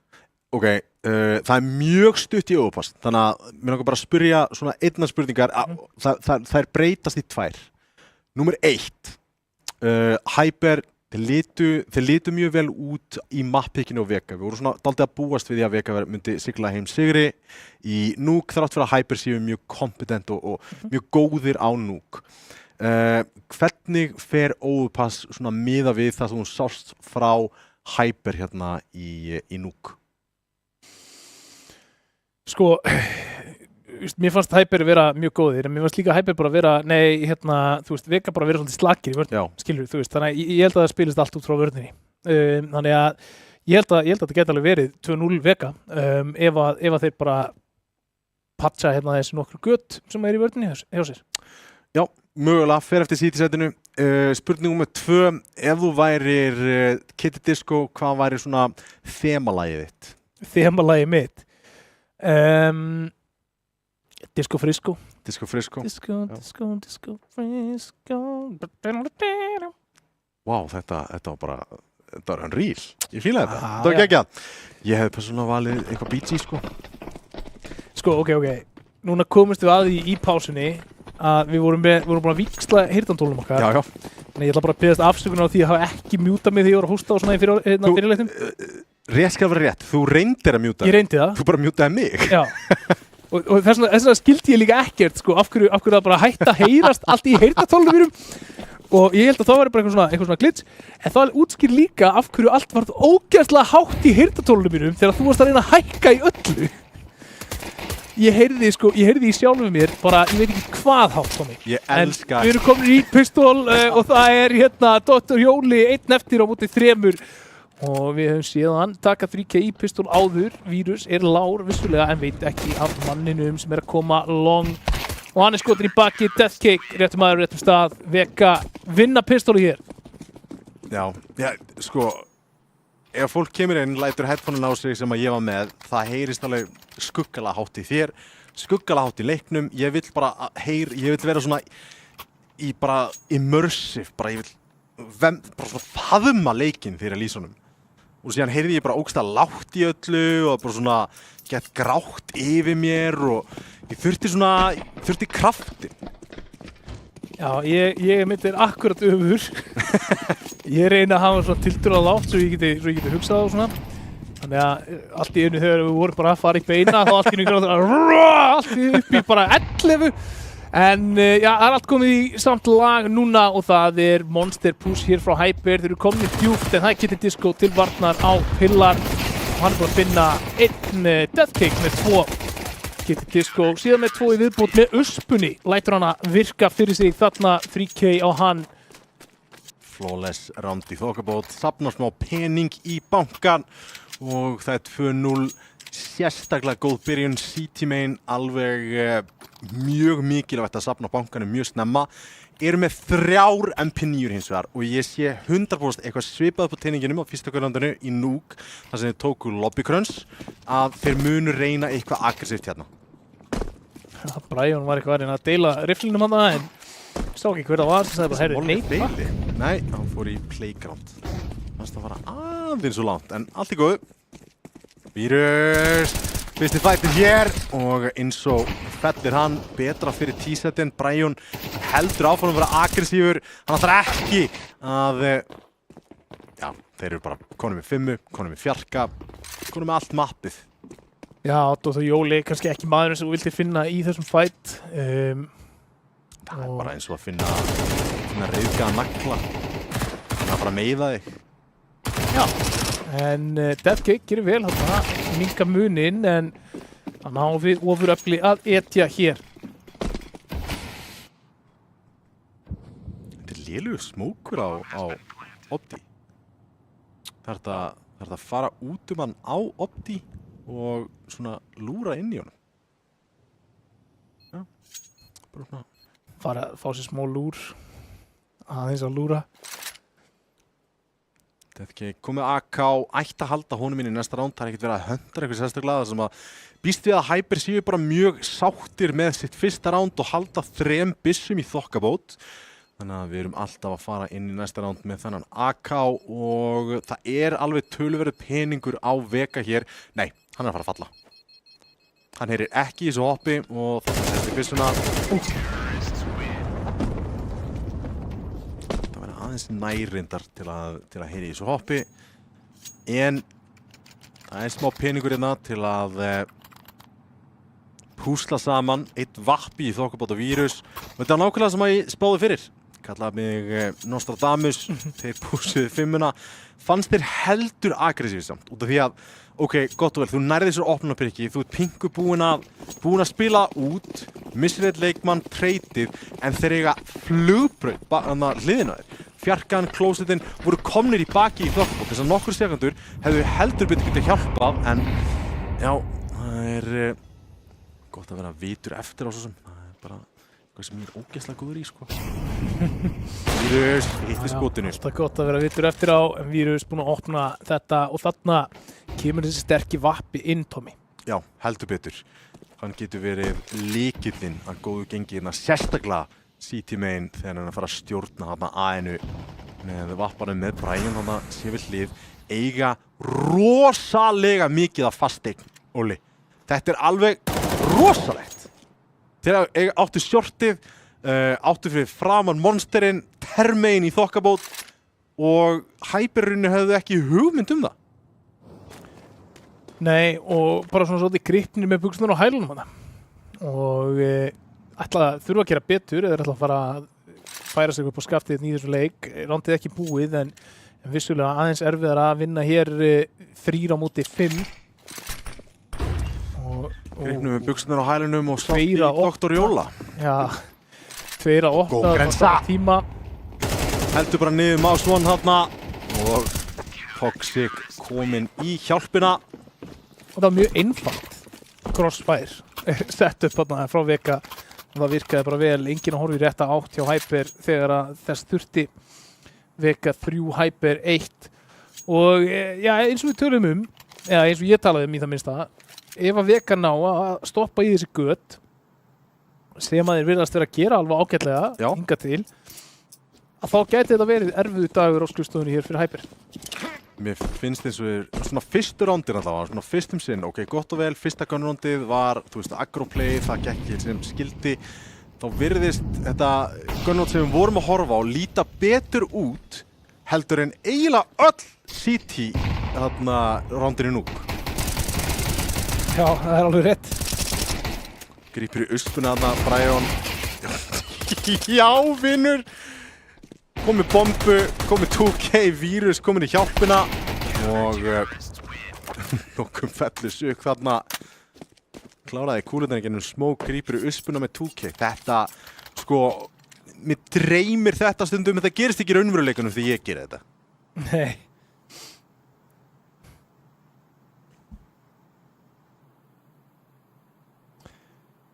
Fjögur 1 hér. Og já, allir svona bara að leggja sitt að mörkum hér á Vega-hliðinni til þess að komast í þessa stöðu en það eru byssur aftur á Hyper núna. Hvað geta þið gert? Stefnum við sett hérna í Konna og short. Þessi smókur rétt svo slekkur þeirra molla og það er nála því að fara í vinsinn þarna. En það er suk, hann er að fara að falla. Þessi grena fellir hann þegar það var síðan krossa og vel nýtt utility þarna hjá Vega. Heldur betur konum með eina fellu hérna til að opna leika og gera það örugglega með Utili og þetta getur orðið umfalli. Dr. Kiro ætti að heyra þetta, hann er alveg uppi, hann er að leita. Vel gert hjá Kiro og Ninja Dog í þokkabót, það er einu þarna tilbaka og núna er sjensinn. Gunrondin eru í hag Hyper oftar en ekki. Tilbúið með næsta flass þarna fyrir Monster. Eins og getur verið lykillinn hér fyrir liðið sitt. Hann spottar Vírus, en Vírus sér hann eins og er ekki nógu fljótur. En þarna þurfa þeir bara að taka kallið, bara keyrum inn á B, við vitum að það er eitt sem er að reyna að pússa Konna. Vega hefur allar upplýsingar. Hægt og rólega, þá Hyper að koma sér fyrir, komur út monsteri, flassið, flýgur Bræ og það kemur teamflash, Toxic, hins og næri einu tilbaka, Bræun með annan, en Vírus komin í rotatið, veita honum inn á defaultinu, Grensan, flýgur, gerir ekki mikið skaða en vappaskotið, beint í haus, tryggir rándið og 5-1 fyrir Vega. Já, mér fannst þetta vera, sko, mér fannst þetta gerast líka í Núk, þetta í rándinu, þar sem þeir ákveða að róta það upp. Þú veist, bara, það var ekki nógu mikil ákveðni hjá Hyper. Þú veist, þeir ákveða að róta þetta upp, þeir missa bombuna á rampinum og þeir ákveða samt að fara upp og Kitty nær þessari stöðu og vinnur rótuna við það. Mér fannst það sama gerast þarna. Leið og þið sér Vírus í rampinum, þeir eru með góða yfirtölu, þá þurfum þið bara að keyra inn á sætin. Það geta mest verið tveir þar, bara go, go, go. Vírus í vesinni, Bræjón komin í hjálpina, getur náð einhverju meiri hérna, tekkan og fellur í þokkabót. Eigaði vappa, já, Ninja Dog á vappanum, ekki hans uppbóðans vopn mögulega, en hann láta það virka. Nei! Kitty Disco er alltaf miklu ferð að flýja þarna fyrir það. Ég er alveg sammálaðið það sem þú segir, þú veist, út af því að ég er 100% til í að taka 4 á móti 2 á B-sætinu þegar ég terri, þegar ég veit hvar hinn leikmannin er. Já. Ég veit hvar þriðji er. Og þú veist að hann er að taka allavega 12 sekúndur að hlaupa tilbaka. Já. Þú veist, þetta er bara, þarna þarf að segja bara, hei, bara upp stöffið og gunna, skilur við. Og Inso, hann sá hann bakka. Þú veist, hann þarf ekki að halda Konna lengur. Hann sér hann hlaupa tilbaka og Inso þarf bara að snúa við og inn shortið. Inso mollaði tengi í þokkabót og já, hann gera líka hann Vírus. Ræðan í smáttræðina, það er Toxic, Deathcake með 2, hann er að gera sig risastóran hérna í overpass. Kitty með hauskotin, vantar ekki upp á í honum, búinn að eiga frábæra seríu hinga til. Já, smá eins og þótt að Kiro væri eitthvað illt í hálsinum hann horfði undan á skrítum tíma. Og ekki beint með crossir á besta stað til þess að taka þennan fight þegar hann svo loksins kom. En þetta lítur ansi vel út hérna framan af fyrir Vega. Hyper ekki búin að sýna okkur mikið í mappíkinu sínu, en já, eins og við höfum talað þetta er gífurlega city-sætið mapp eins og staðan er núna, þrátt fyrir að sum liðir reyna að sanna það fyrir okkur að það er það ekki, þetta sé einhvers konar sóknarmapp. En það hægist yfir Þýskalandi. Þú sér líka bara að þú veist, enginn af leikmönnum Hyper er búin að koma sér inn í hennar leik. Nei. 4-7, 2-8, 4-6, 3-6, 1-8. Það er ekki uppskrift að árangri. Og núna labba þeir hérna inn í 2 manna stakk á B-inu. Vita báða leikmenn og Ninja Dog búin að finna Deathcake. Kitty bara getur nýtt smókin sem þeir sjálfir kasta til að Ninja Dog búin að setja þetta í 1-1. Hendi niður bombunni hérna, Vírus kominn nálagt. Hann veit ekki að Vírus er kominn nálagt. Og nær 5-7 fragginu og uppsker eins og hann sáir 7-1 fyrir Vega.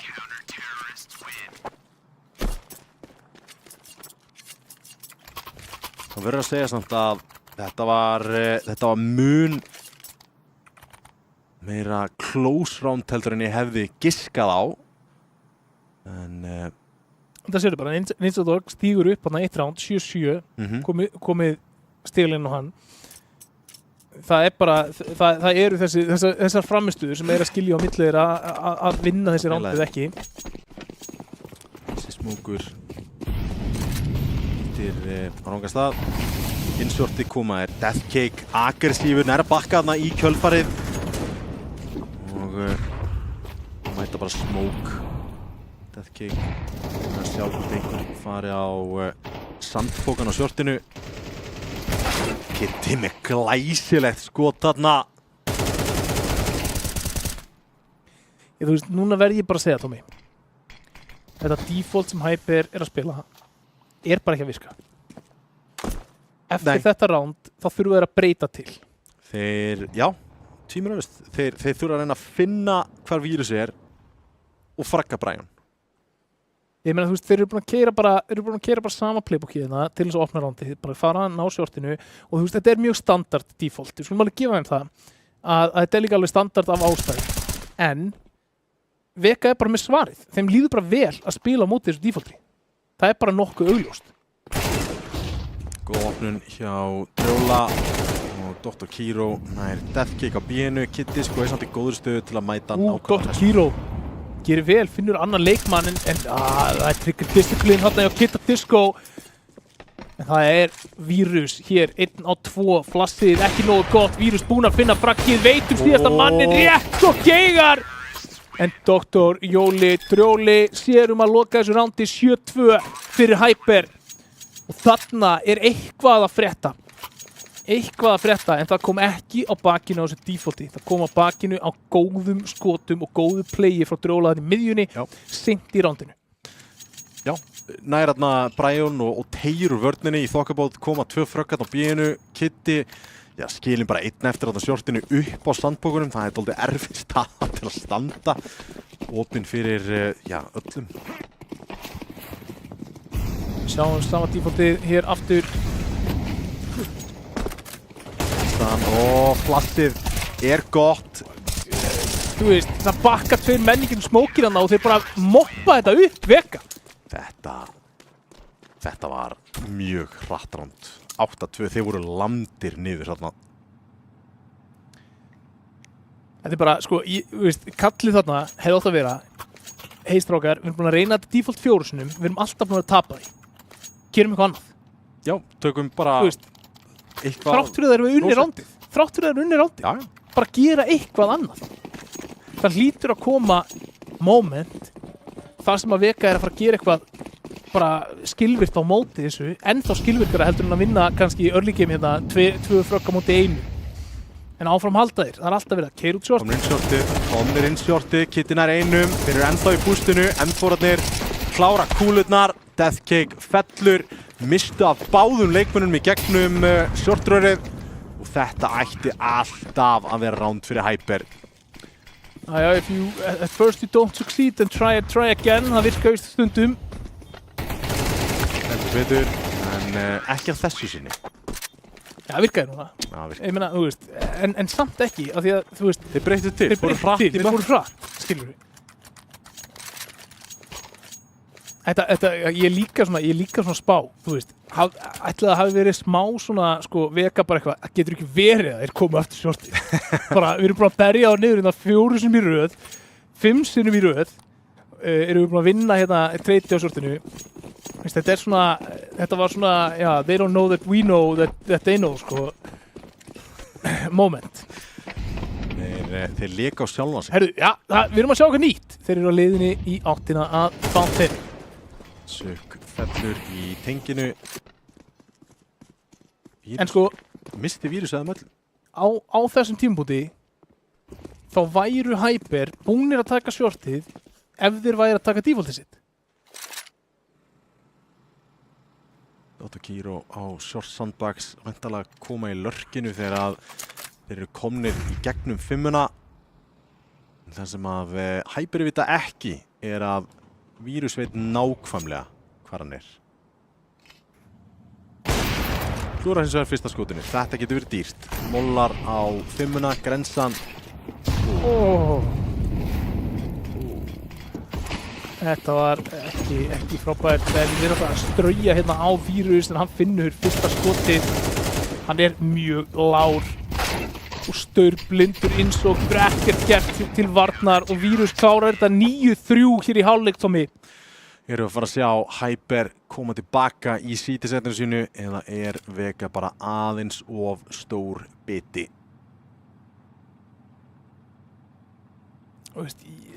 Það vantaði, sko, sérstaklega með við það að þetta sé map-pickið hjá Hyper, það vantaði fjölbreytileika í þessa sókn. Sammála því. Þú veist, þeir lentu of seint einhvern veginn í þeir eiginlega hröpuðu á það sem að virkaði. Það var að rössa á bíð og náðum dálítið með buxurnar á hælunum í þessu bústi. Áttu gott flass þarna og jútil til að ná sjortinu. Hefðu getið látið þið bara kyrrt liggja, eignast tengið, eignast fjarka, jafnvel 5 og virka dífældið dálítið þannig, en voru staðnaðir þarna á sjortinu rosa lengi. Nintendog spottar þarna 2 á sjortinu, þar á meðal bombuna. Þannig að þeir geta rótitað einum öðrum leikmanni yfir. Brian gjörsamlega jarðar Kíró þarna og þetta breytir skoðunin algjörlega. Núna geta þeir komið upp tengi og lagt til atlugu að A-inu. Það sök með Kit. Spottar að 5 leikmannum, býst ég við. Nær einu með sér. Nintendog reynir að ná opti leikmannunum. Góð molli til að íta þeim inn í bankan. Brian komin í góða stöðu þar með Dual Barettas. Afturblandstöður upp á 10,5 hjá Vega eða hvað. Vírus spottar þetta 2 á Traskan. Tekur bara að spila tíma. Þeir þurfa að koma út á endanum. Droli búin að finna 1. Nintendog með annan. 2 og 2 hér. Nintendog lár samt sem áður. Mjög lár. Virkilega lár. Og hér er búin að peka upp kittið. Nei, ekki búin að því. Toxic ennþá. Báðir sko. Toxic nær að hörfa, klára kúlur, hendir sér á bombuna og auðvelt fragg fyrir Toxic og 10-3 Vega með bæði pistol. Já, bara virkilega vel spilað afturplant hjá Vega, myndi ég segja. Eru agaðir hérna ekki of mikið að overextenda að taka fætana, bara biðja um að koma út hjá rusli og út úr banka. Þar eru þið með leikmenn sem að geta tekið á móti þeim, krydda á aðeins og svo er það bara einfalt. Ég segi að það sé bara mjög einfalt að loka þessu rándi þegar þú ert 2 á 2 og ert með þessar stöður í klósetunum og þetta plant. Algjörlega. Það var í rauninni sko, það eina sem hefði mögulega sett sko pressu frá Hyper þarna er ef þeir hefðu pikkað upp kittið og bara stikkað með bara bodyblock í gangi. Já, það hefði verið áhugavert, sérstaklega það sem að Toxic var að spila mjög passíft þrátt fyrir að hann væri mjög nálagt. Það er aftur Kirtin og A hér, Vega við bara með alla stjórnum. En Droli, hann tekur 1 fragg tilbaka og bomban er ekki farin niður. Droli geti gert mikið hér, hann er inn í fjarkanum með mann í bak og stokk, hann er bara að finna vírus. Það er Brian, Droli, þú ert að hætta að taka það fætt! Hvað er Toxic að gera að planta bombuna? Það er bara frábær spurning og á sama tíma þau eru komin í 2 á 1 stöðuna, bomban er dauð fyrir aftan, fyrir aftan kassana. Þín megin, ég veit að það er freistandi að taka fætinn, en þarna þurftu þeir að sýna sama aga og Vega sýndu í síðasta rándi. Já, vissu bara að spila tíma, neyða Brian til þess að komast úr stöðu í staðin fyrir að gefa honum þess að 2 fæta. Jafnvel doubleswinga, gera þetta saman. Þeir reyndu að doubleswinga, en bara, þú veist, það er alveg stigsmunur að vera með Armor og AK á móti AK og Deglu. Sérstaklega á þessu færi þarna langt inn í fjarka. Þá er það kaup á móti kaupi hér og núna er að duga eða drepast fyrir Hyper. En það er Brian sem opnar reikningin sök. Hann er farinn úr þessu rándi og þá að fara í boostið. Brian ætlar að halda áfram að leita einhverju þarna yfir á B-inu. Það fundið eitthvað Hero, hann er fallinn í fjarkanum og þeir eru 3 á 5 hér.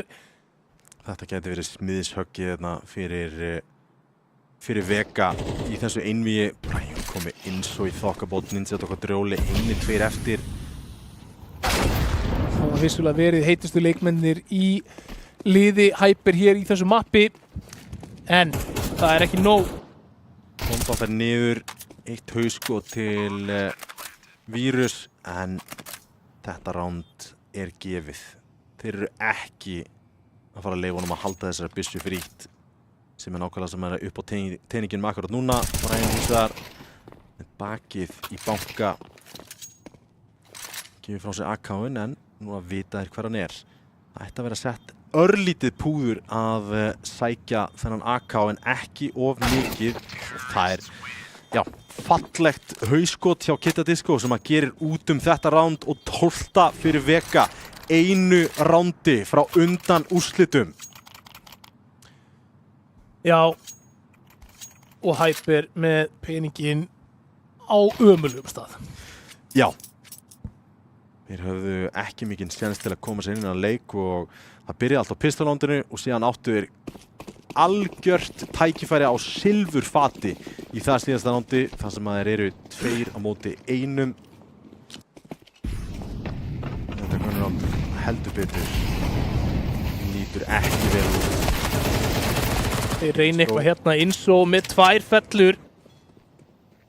Jarða þarna shortpúsið hjá Vega en aðeins meiri dýft í díföltinu hjá Vega og tökum eftir því að það eru leikmenn strax byrjar að svara. Hvar getum við náð einhverju fasteign og búið til pláss fyrir okkar leikmenn? Og það er nákvæmlega sem Kidda Disco að gera, komin inn á bíð. Þetta skapar ringulreið í liði Hyper og þeir þurfa að bregðast við strax.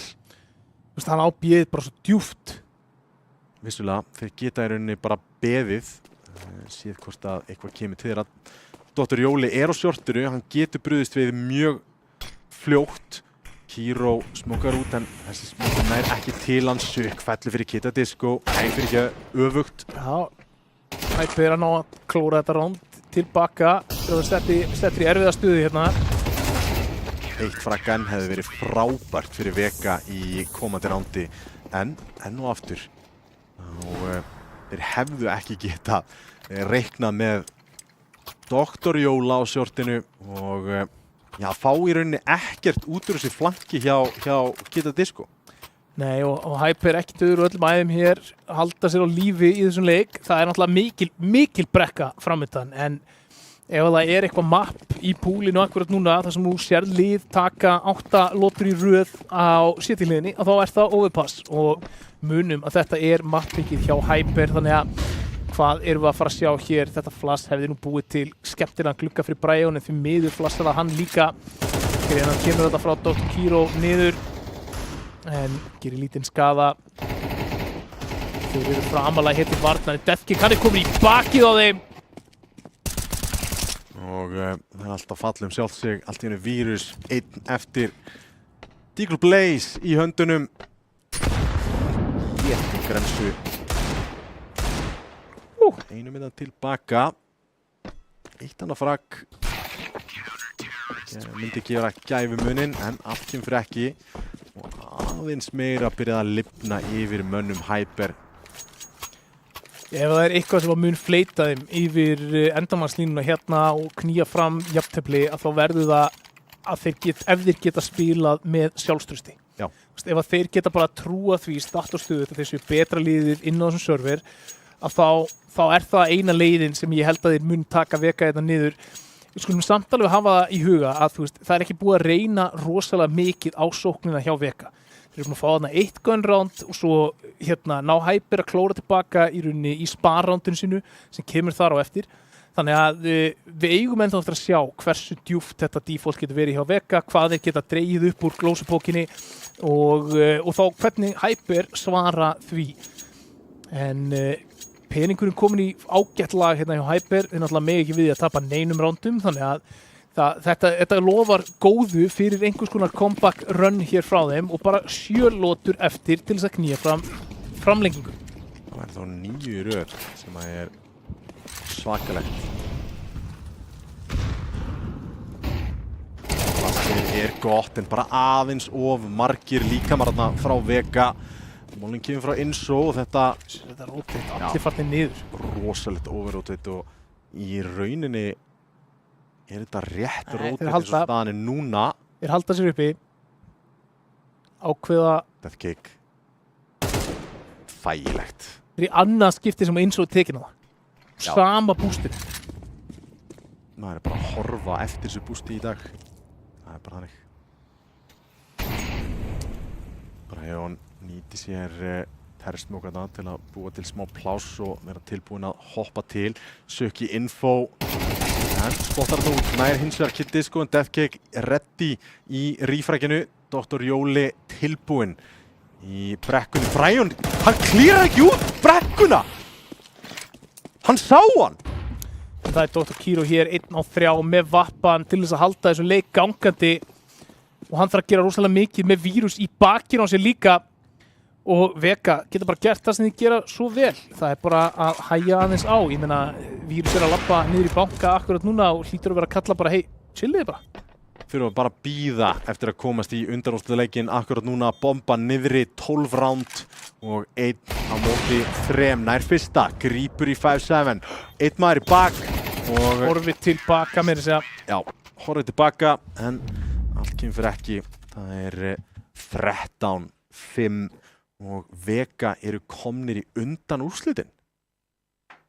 Og gerðu það bara, myndi ég segja, frekar sannfærandi hátt í ópass.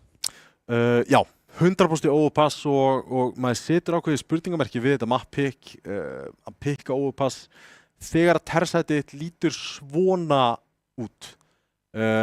Vissulega, alveg props til Vega, spiluðu ágætið cityside en það voru glöfur sem að Vega svona hröpuðu, nei Vega fyrir ekki, sem að Hyper svona hröpuð á við og við. Það þetta hraða short take og yfir á bíð sem að svona stendur helst upp úr en það bara rosalega erfitt að landa sigri í einhverju mappi í Counter-Strike ef þú tapar báðum pistolunum. Það bara nei, þetta eru 4 round sem fara bara í súin. Já, og þú veist, þarna set ég líka bara ákveðið spurningamerki við, eða þú veist, spurningamerkið ekki, þú veist, ég spyr mig hvort að áhrifin af því að vera með nýjan leikmann inn í teiminu hafi komið svona aðeins meira fram Hyper megin. Þú veist, roundið sem til dæmis tapa þegar þeir ákveða að hlaupa upp og eru lengi að koma sér upp eftir að hafa mist bombuna. Það eins og sem sér vírus roundið það sem eru lengi að koma sér inn á B, sorry. Það eins og sem sér vírus í konna. Og þú veist, við vitum ekkert hversu stór rödd hann inn á TeamSpeak, skilur við, þú veist, á þessum tímapunkti. Ef hann búin að spila 100 leiki með liðinu, ef að þeir vissu nákvæmlega hvaða stöðu hann að spila í, ef þeir vissu hvernig hann komsar alveg 100%, þá hefðu þeir kannski geta tekið ákvörðunina hraðar. En kannski sér hann vírus þarna, þeir fæta ekki, það ekki skot, svo kemur mollin, svo segir, já, hann í konna, bara þessar 3 sekundur, 4 sekundur frá því að þetta gerist yfir í að reporti kemur, getur tapað rándinu. Þannig að ég gef samt alveg kudos og Hyper, mér fannst bara þú veist, mér fannst Dr. Jóli vera geggjaður, stóð sér vel. Við sáum alveg glitta í góð placing og þangað og klárlega held ég að með Snowy inn á server þá hefðu við verið að horfa á aðra seríu og bara öllu líkitum verið að horfa á bara sigur í Nuke með við hversu tæft þetta var þar. Leiðilegt að fá það ekki áfram í undanúrslitin en verðskuldað hjá Vega. Þeir díla við ákveðin skella að missa Furious út, gera það vel og bara myndi ég segja sko allir stíga upp á ákveðnu leiti. Kitty Disco náttúrulega mjög atkvæðamikill í Nuke og bara í rauninni setur restina liðin á bakinn og keyrir þann leik í gegn. En í seinna mappinu fannst mér að skipta svolítið á milli sko Brian, Kitty Disco og Vírus sem að voru svolítið að keyra þetta og þegar kemur að impacti þá sérstaklega Vírus. Já, þarna var vappin alveg klálega að skila sínu og þetta læsir svo mikið aðsæturinn niður að hafa hennar vappa þarna og hafa hennar dýnamíska ræfler þarna með honum í Brian sem að alveg óhrættur að taka innví bara alveg sjálfur. Já. Og það bara gerði gæfu munin. Þríiki sem var líka að halda niður bíinu hjá Vega var að standa sig bara mjög vel. Kitty Disco að sjálfsögðu þar eiginlega fremst fyrir broti fylkingar en mér langar að minnast líka einnig á að mér fannst Deathkick stíga upp á ákveðnum tímapunktum þarna og standa sig bara mjög vel og hann passar algjörlega inn í þetta lið og kemur svo sem geta óvart. Þetta innvígður Vega meðlumur. Ég veist, mér finnst bara Deathkick vera á bara frábæri trajectory líka, mér finnst hann bara að verða betri hvert skipti sem við sjáum hann og hann var lykillinn að því að þeir settu alltaf stopper í þetta default hjá Hyper. Það var Deathkick sem var að taka fætana þar og það var hann sem var svona svolítið örvar oddurinn í því og það hafi kannski ekki endilega skilað sér í flestum fröggum á borðinu, á skortborðinu að þá var hann samt lykill í því að vörnin stóð sér mjög vel á móti þessu þú veist, standard defaulti sem að Hyper komi með inn í þennan leik. Algjörlega. Maður seríunar? Sko, maður seríunar sko, ég ætla að gefa Kittadisco maður seríunar. Já.